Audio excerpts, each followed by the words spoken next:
Dahil sobrang sikip na ng kwarto namin, pinagawa ko yung panganay ko ng loop bed dito sa kwarto.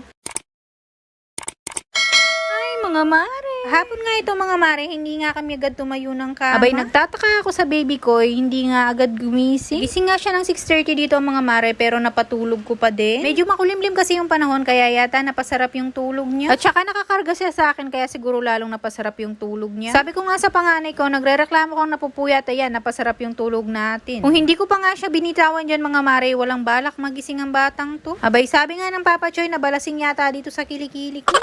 Oras na nga dyan, mag-alas 9 niya, kaya nagugutom na ako. Kaya sabi ko kay Papa Choy, ibababa ko na siya para nga magising siya. At nung nga binaba ko siya sa kama, nagising na nga. Dahil yata mahaba yung tulog ng baby namin, nakamoon. Nung medyo nakapagpahinga na nga siya mga mare, yan nga nilamusan ko na. Alam niyo naman mga mare, tuwing Friday, hindi ko talaga siya pinapaliguan. Pwera na lang nung isang linggo mga mare, nakalimutan ko yung araw, kaya nung nakaligo siya ng Friday. Hanggang nakamod yung baby dyan, ginupitan ko muna yung kuko ko. Ayaw ko kasi umahaba to mga mare, baka kasi masugatan ko siya. Busy na naman siya sa pagkain ng kamay niya. Lagyan ko muna yung kilay niya tsaka yung mukha niya ng Lactacid shampoo dyan. Bago ko nga siya ilamusan, ganyan yung ginagawa ko. Paano ba naman mga mare, para nga merong nagbabalat-balat dyan sa mukha niya. Inuna ko na nga pinalatan yung diaper niya dyan habang nga nakababad yung mukha niya dun sa Lactacid shampoo. Ayoko na nga lagyan ng Calmoseptin mga mare, dun yata naging dry yung mukha niya.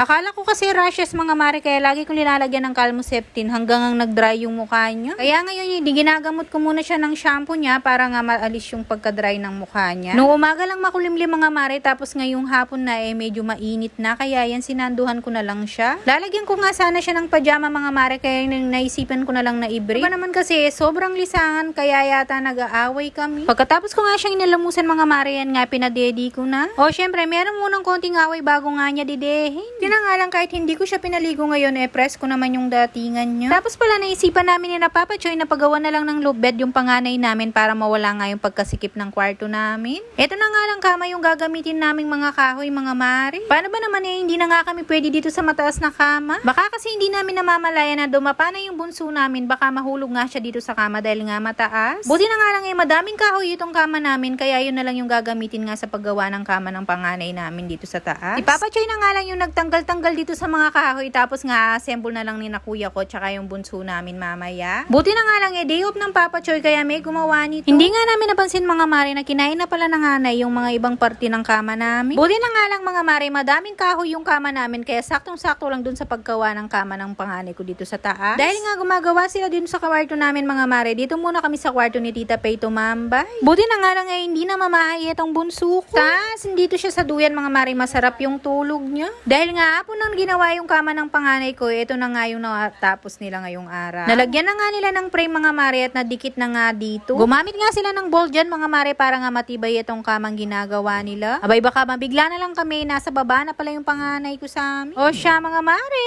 yun lang.